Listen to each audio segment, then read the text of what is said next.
Hello students, कैसे हो? Chapter खत्म हो गया ना आपका?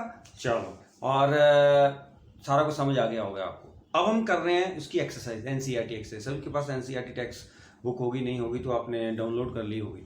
तो आज हम उस एनसीईआरटी क्वेश्चंस जो है वो थोड़े से डिस्कस करेंगे। आते हैं आपको सारे क्वेश्चन आते हैं, हमने बीच बीच में कर लिए थे, लेकिन एक बार हम उसको दोबारा रिवाइज कर लेंगे, राइट। तो एनसीईआरटी क्वेश्चंस आपने देख लेनी अपनी बुक के ऊपर। क्वेश्चन यहाँ पर मैं नहीं लिखूंगा, राइट, बट क्वेश्चन मैं आपको डिक्टेट करके यहाँ पर बता दूंगा। तो हम उसके आंसर भी साथ साथ में करेंगे। एक रिवीजन ही समझो आपके। इसके बाद आपका चैप्टर खत्म हो गया, फिर हम करेंगे करंट इलेक्ट्रिसिटी, ठीक है। तो अब ध्यान से सुनना हमारे पास कि क्वेश्चन क्या आता है। The least distance of distinct vision for a young adult I for normal vision. The least, question number 1 जो है ये मल्टीपल चॉइस क्वेश्चन है। Least distance of distinct vision. Question क्या है? Least distance of distinct vision for young adult I with normal vision. इसमें options हैं, right. इसमें options हैं 25 मीटर, 2.5 सेंटीमीटर। मैं आपको बता रहा हूं, एक है 25 मीटर, एक है 2.5 सेंटीमीटर, एक है 25 सेंटीमीटर, एक आदि ऑप्शन और है that is 50 centimetre. This is the question. Normal vision के लिए यंग अडल्ट आई का least distance of distinct vision क्या होता है? Yes, you are right, 25 centimetre. Clear होगी बात? ये क्वेश्चन हो गया, पता था आपको, मैंने बोला था कि आपको पता है, ये आपकी एनसीईआरटी में क्वेश्चन दिया हुआ है। सेकंड क्वेश्चन ऐसे करेंगे आप। सेकंड क्वेश्चन क्या है हमारे पास? सेकंड क्वेश्चन देखना आपके पास। जो सेकंड क्वेश्चन है वो कहता है कि the change in focal length of the I, the change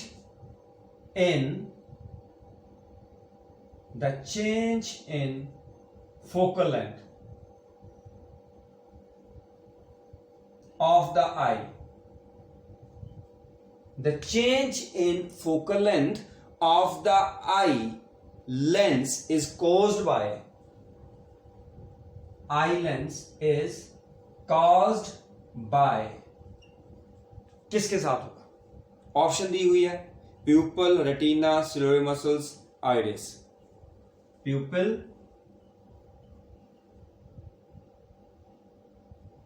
retina,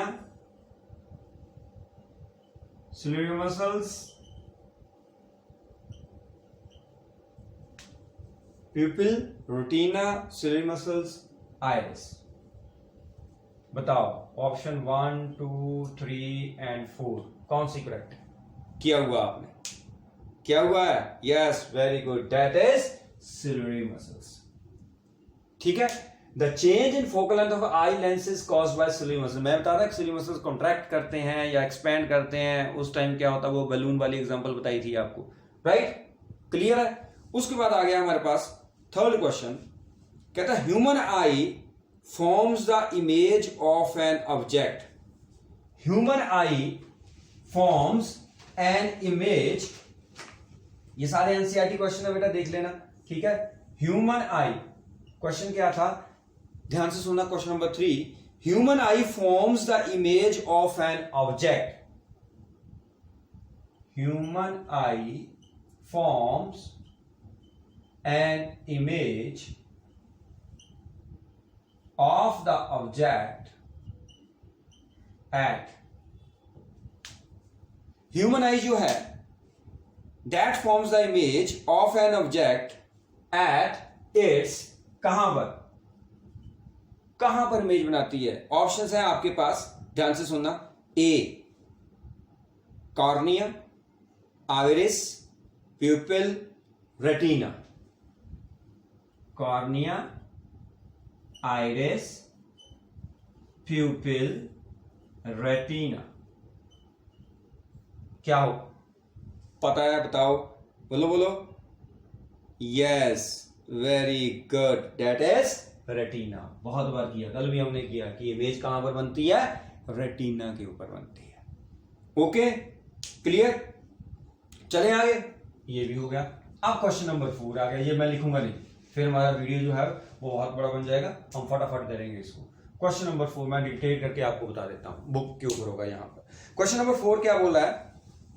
कहता human eye can focus objects at different distances by adjusting the focal length the eye lens and this is due to, क्या बोलते हैं इसको, जो human आई है ना बेटा, वो डिफरेंट ऑब्जेक्ट के ऊपर फोकस करती है। मैंने आपको बताया था, कभी आप पास में देख रहे हो, कभी दूर में देख रहे हो, आपकी आई उसको एडजस्ट कर रही है।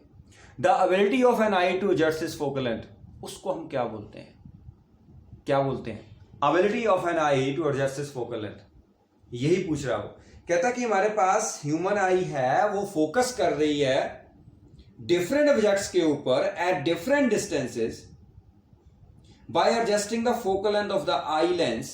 ये फिनोमेना, इसको हम क्या बोलते हैं, that is known as accommodation या पावर ऑफ अकोमोडेशन। तो इसमें हमारे पास ऑप्शन उन्होंने दी हुई है, presbyopia, near sightedness, accommodation and far sightedness. तो आंसर क्या आएगा इसका, अकोमोडेशन आएगा। ठीक है, मतलब जो हमारी आई है वो क्या कर रही है, कभी दूर देख रही है, कभी पास में देख रही है, राइट। तो वो अपने आप एडजस्ट कर रही है, अपने आप एडजस्ट कर रही है। तो इमेज तो हमारी रेटिना के ऊपर, हमारी नॉर्मल आई है तो इमेज तो हमारी रेटिना के ऊपर बन रही है। तो जैसे वो दूर देख रही है, जैसे तो भी हमारी इमेज रेटिना के ऊपर बन रही है, पास देख रही है तो भी। इसका मतलब लेंस को कभी थिक कर रही है, वो थिन कर रही है, एलोंगेट कर रही है। आई बाल वाला मैंने वो बताया था आपको कि सिलरी मसल्स जो है वो कभी कॉन्ट्रैक्ट कर रहे हैं, कभी रिलैक्स कर रहे हैं, राइट। तो ये सारी चीजें, इसको हम क्या बोलते हैं, क्या बोलते हैं हम इसको, that is power of accommodation, the ability of an eye to adjust this focal length. बाकी छोड़ो, पता है आपको इसमें क्या आएगा, बहुत सारी यहाँ दी है, near sightedness, far sightedness, presbyopia, पता नहीं क्या क्या बोला हुआ। तो हमने क्यों देखना, हमें पता है जब आंसर उसका क्या है, that is accommodation, power of accommodation. तो ये थे आपके पास एक एक नंबर के मल्टीपल चॉइस क्वेश्चन उसमें। ठीक है, नंबरिंग ऊपर नीचे हो सकती है, क्वेश्चन नंबर 3, क्वेश्चन नंबर 4 होगा, जो क्वेश्चन नंबर 5। उसके बाद हमारे पास क्वेश्चन आता है, कहता why is a normal eye not able to see clearly the objects place closer than 25 centimetre. Question ध्यान से सुनना। कहता जब हम ऑब्जेक्ट को अपने जो नियर पॉइंट है हमारा 25 सेंटीमीटर, उससे पास लेके आते हैं, तो हमें वो जो ऑब्जेक्ट है वो क्लियरली दिखाई नहीं देते हैं। आप बुक को उठाओ ना, बुक को उठाओ 25 सेंटीमीटर, आपको बिल्कुल क्लियर दिखाई देगी अगर आपकी आई बिल्कुल नहीं। जैसे आप पास में लेके आते हो तो इमेज ब्लर्ड हो जाती है। वो कहता क्यों, तो क्वेश्चन क्या है, I am repeating it again, why is a normal eye not able to see clearly the objects placed closer than 25 centimetre. 25 centimetre से क्लोज अगर हम ऑब्जेक्ट रखेंगे तो ह्यूमन आई उसको क्या कर रही है, not able to see the objects clearly, उसे क्लियरली दिखाई देता है। इसका रीजन क्या है, जब हम किसी भी ऑब्जेक्ट को 25 सेंटीमीटर से पीछे, मतलब हमारी आई जो है ये है, ये आई सुंदर बनी आई, ये देखो 25 सेंटीमीटर यहां पर है, सपोज करो हमारा ऑब्जेक्ट यहां पर है। ये नहीं है कि हमें दिखाई नहीं देगा, दिखाई देगा, बट उसकी इमेज जो है वो ब्लर्ड होगी, क्लियरली दिखाई नहीं देगा, राइट। तो ब्लर्ड इमेज जो बनती है, जो हमारी आई का रेटिना है, यहां पर रेटिना होगा कहीं ना कहीं ऐसे, यहां पर रेटिना हो, जो हमारी इमेज बन रही है रेटिना के ऊपर, वो ब्लर्ड बनती है। ठीक है, क्लियर है। The image formed on the retina is blurred। क्यों होता है, क्योंकि जो फोकल लेंथ है आई लेंस की, that cannot decrease below a certain limit। Focal length जो आई लेंस की है उसकी भी लिमिट होती है, that cannot decrease beyond a certain limit। इसका आंसर क्या है, ध्यान से सुनना, कि हम जब 25 सेंटीमीटर से कम डिस्टेंस के ऊपर देखते हैं तो हमारी जो आई है, वो जो ऑब्जेक्ट की इमेज बन रही है हमारी रेटिना के ऊपर, वो ब्लर्ड बनती है। क्या बनती है, वो ब्लर्ड बनती है। क्यों बनती है, क्वेश्चन ये है। पहली बात तो ये 25 सेंटीमीटर के क्लोज अगर आप कोई चीज देखोगे तो उसकी इमेज जो है रेटिना के ऊपर ब्लर्ड बनेगी, ये तो पता चल गया। ब्लर्ड का मतलब पता है ना कि हमारे पास जो फोकस है, जो इमेज है वो रेटिना के ऊपर नहीं बनेगी, आगे पीछे बनेगी, तो इमेज हमारी ब्लर्ड होगी। दूसरी बात, ये क्यों होता है ऐसा, इसका कारण क्या है कि जो फोकल लेंथ आई लेंस की, that can not be decreased below a certain limit, can not be decreased below a certain limit.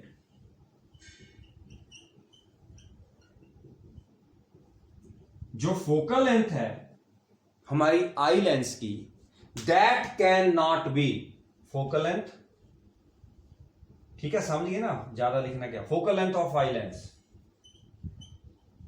Can not be decrease below a certain limit, this is the answer. ठीक है, समझ तो आ गए ना आपको, आपने बोलना है, सिंपल सी बात है कि जब 25 सेंटीमीटर से हम इस तरफ को देखते हैं, राइट, तो हमारी जो इमेज है रेटिना के ऊपर बन रही है, बट ब्लर्ड बन रही है, हमें क्लियरली दिखाई नहीं दे रहा। क्यों क्लियरली दिखाई दे रहा? क्योंकि जब हम पास में ले आएंगे तो फोकल लेंथ जो है वो आई लेंस की, हम क्या करते हैं, आपने जब मैंने बताया था आपको कि जब हम पास में देखते हैं तो वो कैसे एडजस्ट होती है पावर अकोमोडेशन में, तो ये क्या बोल रहा है कि जो फोकल लेंथ होती है आई लेंस की, that can not be decrease below a certain limit, this is the answer of the question. ठीक है, because focal length of eye lens can not be decrease below a certain limit. पता है आपको सारा question, power of conversion जो हमने पहले पढ़ी ना, वही है चीज, उसमें भी क्या हो रहा है, सिली मसल कभी कंट्रैक्ट कर रहे हैं, कभी क्या कर रहे हैं, रिलैक्स हो रहे हैं, तो हमारे पास फोकल लेंथ उसके अकॉर्डिंग चेंज होती रहती है, राइट। लेकिन एक सर्टेन लिमिट तक हम अपनी फोकल लेंथ को इंक्रीज या डिक्रीज कर सकते हैं। ओके, अब लिमिट तो होगी ना, ये थोड़ा कि हमारी आई लेंस जो है वो इतनी मोटी हो गई या आई लेंस जो है वो इतना पतला सा हो गया, तो फोकल लेंथ की कुछ लिमिट होती है, बियॉन्ड दैट लिमिट हमारी आई जो है वो फोकल लेंथ को डिक्रीज नहीं कर सकती, राइट। इसके बाद आ गया नेक्स्ट क्वेश्चन, ये कौन सा क्वेश्चन था, 5th क्वेश्चन। इसके बाद आ गया 6th क्वेश्चन। जितने होंगे वो मैं कोशिश करूंगा कि आपको करवा दूं, नहीं तो फिर नेक्स्ट लेक्चर में देख लेंगे, है ना, क्योंकि 30 मिनट के बियॉन्ड फिर नहीं। Question number 6।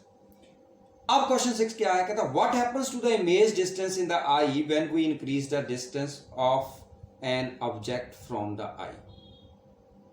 What happens to the image distance in the eye when we increase the distance of an object from the eye? वो क्या बोल रहा है कि हमारे पास ये आई है, कैसे बन गई आई, चलो कोई बात नहीं, जैसे भी बन, ये आई है हमारे पास, ये हमारा आई लेंस है, ठीक है, दिस इज आई लेंस, अच्छी नहीं लग रही है ना, ऐसे ही बन गया डब्बा सा, कुछ तो पता चले कि आई है, अब तो पता चल रहा है थोड़ा सा आई है ना, यहां पर लेंस है कहीं ना कहीं। कहता हम पहले ऑब्जेक्ट यहां पर रखा, फिर हमने ऑब्जेक्ट यहां पर रखा, हम डिस्टेंस को क्या कर रहे हैं, चेंज कर रहे हैं। ये देखो, इसमें डिस्टेंस मान लो सपोज करो 10 सेंटीमीटर है, या सॉरी 100 सेंटीमीटर कर दो, इसमें है आपके पास 200 सेंटीमीटर, और बढ़ा दो, यहां पर कर दो। क्वेश्चन क्या है इसको समझना कि what happens to the image distance in the eye when we increase the distance of an object from the eye। ये ऑब्जेक्ट है हमारे पास O1 O2 O3, मतलब हम ऑब्जेक्ट का डिस्टेंस क्या कर रहे हैं, बढ़ा रहे हैं। तो वो क्या बोल रहा है कि what happens to the image distance of an object, sorry, what happens to the image distance in the eye। ये जो इमेज डिस्टेंस है आई का, यहां से लेके यहां तक, इसमें क्या फर्क पड़ेगा, कोई फर्क नहीं पड़ता, पता है ना आपको। द इमेज डिस्टेंस में same in the eye because eye has ability to change the focal length of its lens. मैंने क्या बताया था कि जब आप पास में देखते हो या दूर की तरफ देखते हो, आई क्या कर रही है, सिली मसल्स कभी कॉन्ट्रैक्ट हो रहे हैं, कभी रिलैक्स हो रहे हैं, कभी कॉन्ट्रैक्ट हो रहे हैं, कभी रिलैक्स हो रहे हैं, तो मतलब पावर अकोमोडेशन, ये फोकल लेंथ अपनी क्या कर लेती है, एडजस्ट कर लेती है अपने आप। हमारी आई लेंस जो है सिली मसल्स के कारण वो क्या कर रहे हैं, अपनी फोकल लेंथ को क्या कर रही है, वो एडजस्ट कर रही है, जिसको हम पावर ऑफ अकोमोडेशन बोलते हैं। बताया था ना मैं पावर ऑफ अकोमोडेशन, उसके कारण ये अपनी लेंथ को क्या कर लेती है, फोकल लेंथ को चेंज करती है, बट इमेज डिस्टेंस उतना ही रहता है। आई की फोकल लेंथ चेंज हो जाती है, आई लेंस की फोकल लेंथ क्या हो जाती है, चेंज होती है। अगर आप पास में देखोगे तो उसके अकॉर्डिंग चेंज होगी, दूर देखोगे तो उसके अकॉर्डिंग। मैंने बताया था कि कब इंक्रीज होती है, कब डिक्रीज होती है। जब आप रिलैक्स आई से देखते हो तो सिली मसल्स, मतलब जब दूर की तरफ देखते हो, रिली मसल्स रिलैक्स हो जाते हैं, रिलैक्स होने से वो क्या हो जाता है, आई लेंस हमारा थिन हो जाता है, आई लेंस थिन होने से उसकी फोकल लेंथ क्या हो जाती है, बढ़ जाती है। जब हम पास में देखते हैं तो हमारे जो सिली मसल्स है वो कॉन्ट्रैक्ट हो जाते हैं। कॉन्ट्रैक्ट का मतलब क्या होता है, कॉन्ट्रैक्ट का मतलब इकट्ठे हो गए तो उसने हमारे आई लेंस है उसको थिक कर दिया। आई लेंस थिक होने से क्या होगा, बताया मैंने ये आपको, आई लेंस थिक होने से उसकी फोकल लेंथ जो है वो कम हो जाती है। ठीक है, जब हम पास देखते हैं तो फोकल लेंथ कम हो जाती है, दूर देखते हैं तो फोकल लेंथ आई लेंस की बढ़ जाती है। तो आई अपने आप ही एडजस्ट करती है। ठीक है, लेकिन ये जो डिस्टेंस है ये तो हमारी आई जो है जितनी रहेगी उतना ही डिस्टेंस नियर अबाउट 2.5 सेंटीमीटर होता है जो साइज होता है। तो इमेज डिस्टेंस के ऊपर कोई भी फर्क नहीं पड़ता है, इसको याद रखना है। चाहे हम दूर देखें चाहे पास देखें, आई हमारी उतनी रहेगी, उसके साइज के ऊपर कोई फर्क नहीं पड़ेगा। आई लेंस जो है अपनी फोकल लेंथ जो है वो क्या कर देता है, चेंज कर देता है। तो क्वेश्चन आपको समझ आ गया कि अगर हम ध्यान से सुनना, what happens to the image distance in the eye when we increase the distance of an object from the eye. तो आंसर क्या होगा कि जो इमेज डिस्टेंस है that remains the same in the eye because eye has the ability to change the focal length of its lens. Clear है, क्योंकि image that is always formed on the retina even when we increase the distance of an object from the eye. चाहे हम object का distance increase कर they decrease कर दें, image कहां पर बनेगी, नॉर्मल आई की बात कर रहा हूं, कहां पर बनेगी, रेटिना। अब डिफेक्टेड है तो आपको पता ही है कि उसमें कहां कहां बन रही है। समझ आ गई, मतलब इमेज डिस्टेंस चेंज नहीं होगा, आई अपनी फोकल लेंथ चेंज कर लेगी अगर आप ऑब्जेक्ट को चेंज करेंगे। समझ आ गई, चल वेरी गुड, ये क्वेश्चन था। उसके बाद हमारे पास ये क्वेश्चन आपने किए हुए हैं, पता है सबको, ठीक है। अब है हमारे पास एक, इसमें शायद न्यूमेरिकल था, हाँ यस एक न्यूमेरिकल था, ध्यान से था। कहता है person with the myopic I, person, अब देख लेना ये है कौन सा है, मैं स्टेटमेंट बोल रहा हूं, आपने चेक कर लेना कि है कौन सी है। मैं यहां पर क्वेश्चन नंबर 7 लिख रहा हूं, मैं स्टेटमेंट बोल रहा हूं, ये आपका एनसीईआरटी में ही है। ये क्या बोलता है, a person with the myopic eye can not see objects beyond 1.2 metre distinctly.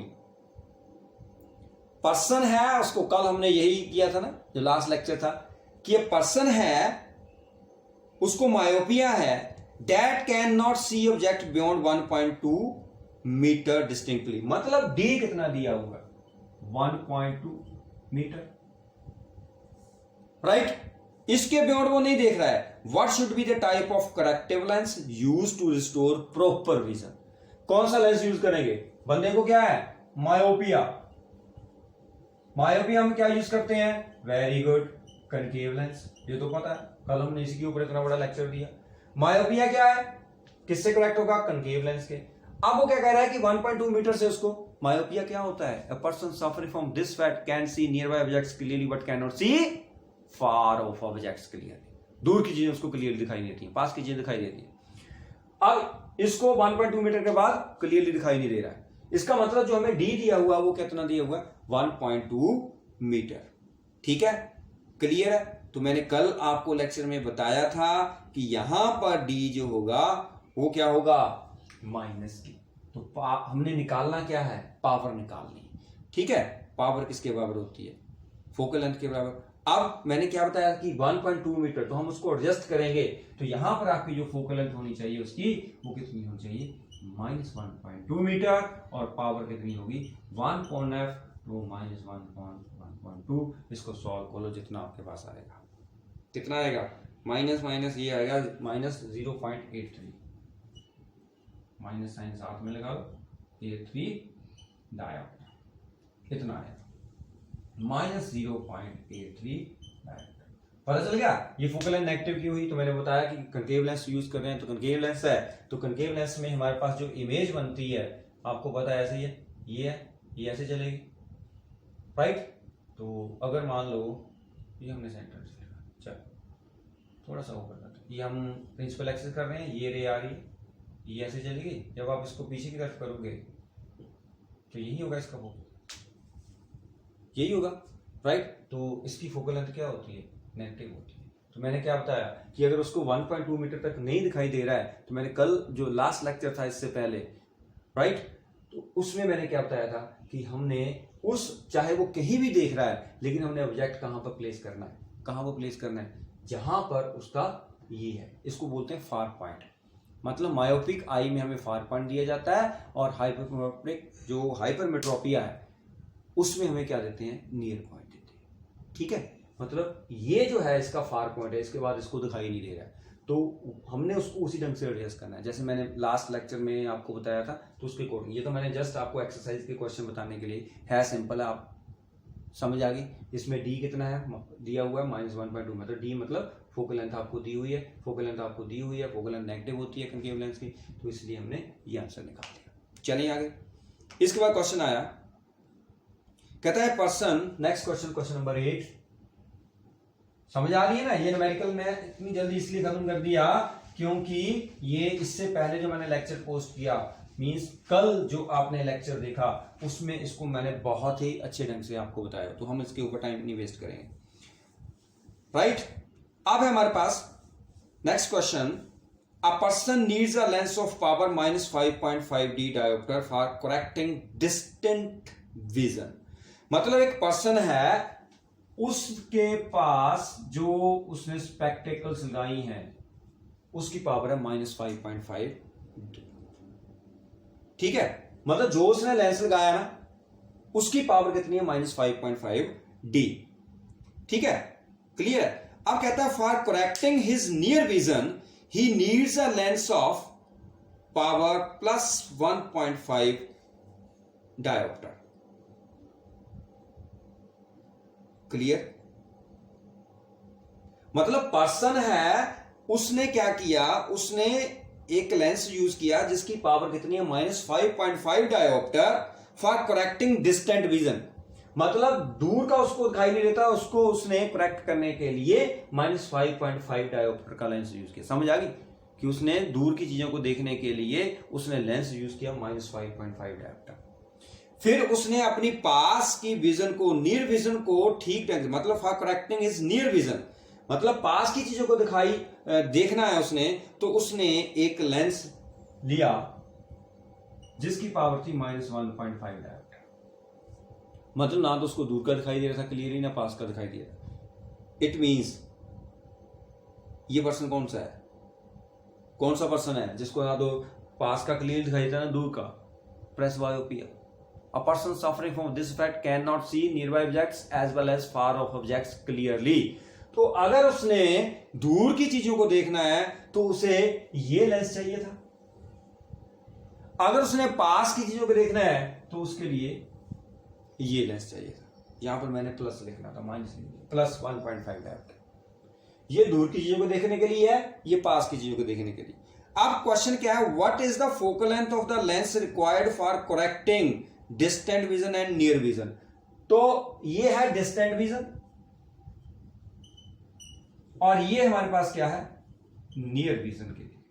तो कहता है जो लेंस वो यूज कर रहा है उनकी फोकल लेंथ क्या होंगी, फोकल लेंथ फाइंड करनी है। समझ आ गई? पता चल गया कि हमारे पास एक पर्सन है, उसको ना तो दूर का क्लियर दिखाई देता ना पास का। दूर की चीज देखने के लिए उसने -5.5 डायोप्टर वाला लेंस लगाया जिसकी पावर इतनी है, पास की चीज देख ली इतना लगाया। तो हमें बोलना है कि इनकी फोकल लेंथ बताओ। तो फोकल लेंथ क्या होती है पता है सभी को? What is focal length? Focal length क्या होती है? बहुत अच्छे बच्चे हो। फोकल लेंथ जब हमारे पास पावर 1/f है तो फोकल लेंथ क्या होगी? 1/पावर। तो पहले की अगर फोकल लेंथ देखोगे पहले लेंस की, for distant vision, for distant vision, for distant vision, right. For distance vision f1 क्या होगा? 1/p1। 1/p1 मतलब 1/-5.5 डायोप्टर। तो फोकल लेंथ जो है वो मीटर में है, जब डायोप्टर मीटर में, तो जब आप इसको सॉल्व करोगे आपके पास आ जाएगा ये -0.18 मीटर, नियर अबाउट -80 सेंटीमीटर आपका आंसर आ जाएगा। ठीक है। दूसरे में कौन सा विजन है? For near vision. Near vision के लिए वो क्या करेगा? f2 1/p2। 1/p2 मतलब 1/1 + 5। 1/1 + 5 ऊपर 10 आ गया, नीचे 15 आ गए, तो आंसर कितना आ गया? 0.67। Yes, 0.67 metre, that is equal to 60 centimetre. यहां पर प्लस नीचे, ये माइनस ये प्लस। तो एक फोकल लेंथ इतनी होगी लेंस की, ये दूर की चीजों देखने के लिए, एक कितनी होगी? 67 सेंटीमीटर उसकी फोकल लेंथ। Got it? पता चल गया? राइट? समझ आ गई ना? हाँ, बहुत इजी है ये तो। उसके बाद एक न्यूमेरिकल और था। Next numerical, question number 8। ये नोट कर लिया आपने? ये दिखाई नहीं दे रहा?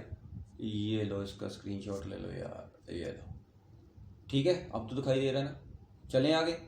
चलो अब हम नेक्स्ट करेंगे, अब पता नहीं इसमें ये एनसीईआरटी के क्वेश्चन नंबर 9, क्वेश्चन नंबर 9 कुछ एक क्वेश्चन मैंने करवा लिए हुए हैं, रह गए तो आपने कर लिए हुए हैं, आपको वो भी भेज दूंगा। कहते the far point of a myopic person is 80 centimetre in front of eye. Myopic person का far point for myopic person. आप बोलेंगे सर एक ही चीजें करा रहे हैं, अरे आपके एनसीईआरटी में दिया हुआ मैं क्या करूं। For myopic eye, far point for myopic eye हमें दिया हुआ है, दैट इज 80 सेंटीमीटर। ठीक है, मतलब f is equal to minus 80 centimetre. यही सिंपल सी बात है, यही कर रहे हैं हम।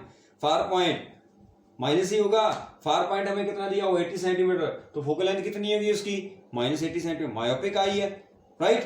तो बोल रहा है कि what is the nature and power of the lens required to enable him to see very distance object distinctly. अब मायोपिक आई है तो ये तो अब गला भी सूख गया कि इसको ठीक करने के लिए हम क्या यूज करते हैं, कनकेव लेंस यूज करते हैं।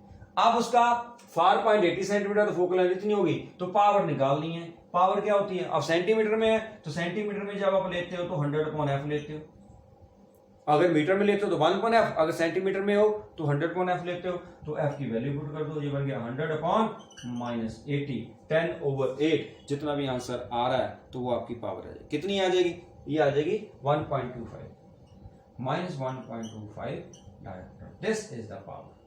सिंपल क्वेश्चन, दो नंबर के क्वेश्चन है, बाकी बड़े बड़े क्वेश्चन तो मैंने करवा दिए हुए हैं। ये ओके, समझ आ गई, सिंपल क्वेश्चन है, ऐसा कुछ नहीं है ना। बाकी कल भी मैंने आपको क्वेश्चंस कराए थे। अब क्वेश्चन आया व्हाई डू स्टार ट्विंकल, कितनी बार बताना, क्लियर है ना ये, ठीक है। व्हाई डू स्टार ट्विंकल, ध्यान से देखना, एक क्वेश्चन नंबर 10 है why do star twinkle, stars वाला क्वेश्चन मैंने बहुत अच्छे ढंग से करवाया आपको, आपने कर लिया होगा। क्वेश्चन नंबर 11, ये भी ध्यान से सुनना। क्वेश्चन नंबर 11 में मैंने क्या बोला था कि why planets do not twinkle, ये भी मैंने आपको बताया था कि प्लैनेट जो है वो ट्विंकलिंग क्यों नहीं करते हैं। स्टार ट्विंकल करता है बट प्लैनेट ट्विंकल नहीं करता है, ठीक है। ये भी क्वेश्चन आपको मैंने उस वीडियो में बता दिया था। Why does the sky appear dark instead of blue to an astronaut? ये क्वेश्चन शायद मैंने आपको नहीं बताया, बता दिया होगा, हाँ ये क्वेश्चन बताया था। Why does the sun appears reddish early in the morning?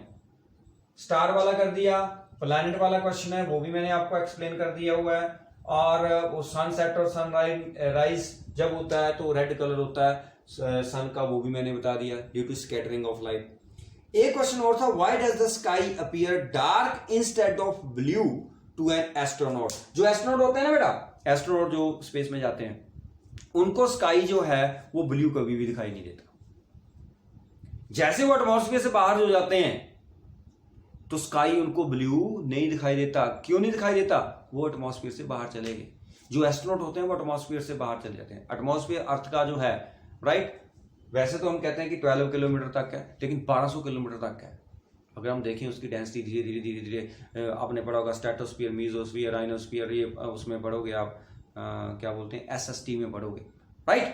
तो क्या होता है बेटा, ध्यान से सुनना, कि जैसे ही एस्ट्रोनॉट हमारे अर्थ के एटमॉस्फेयर से बाहर निकल जाते हैं, आप भी अगर अर्थ के एटमॉस्फेयर से बाहर निकल जाओगे तो आपको स्काई जो है वो ब्लू दिखाई नहीं देगा, क्योंकि स्कैटरिंग सिर्फ एटमॉस्फेयर के कारण होती है। जब एटमॉस्फेयर नहीं होगा तो स्कैटरिंग नहीं होगी। तो एस्ट्रोनॉट को जो स्काई दिखाई देता है वो ब्लैक दिखाई देता है। मैंने शायद कल परसों बताया था लास्ट टू लास्ट लेक्चर में कि जो स्काई है in the absence of atmosphere, अगर अर्थ से एटमॉस्फेयर निकाल दो तो स्काई का कलर क्या हो जाता है, ब्लैक हो जाता है। सिमिलरली एस्ट्रोनॉट जो है वो स्पेस में चले जाते हैं, स्पेस में कोई एटमॉस्फेयर नहीं होता। जब एटमॉस्फेयर नहीं होगा तो वहां पर स्कैटरिंग नहीं होगी, देयर इज नो स्कैटरिंग। जब स्कैटरिंग नहीं होगी तो हमारा जो स्काई है वो ब्लू नहीं, वो हमें क्या दिखाई देगा, ब्लैक दिखाई देगा। समझ आ गई? आपके सारे क्वेश्चंस मैंने करवा दिए। Why do star twinkles, planets do not twinkle, why, right, why does the sun appear reddish early in the morning, why does sky appears dark instead of blue to an astronaut। तो simple answer है because there is not atmosphere, right. वहां पर atmosphere नहीं होता, जब atmosphere नहीं होता तो स्कैटरिंग नहीं होती है। समझ आ गई? सारे क्वेश्चन कर दिए आपने, किए भी हुए थे। ओके बेटा, गुड बाय।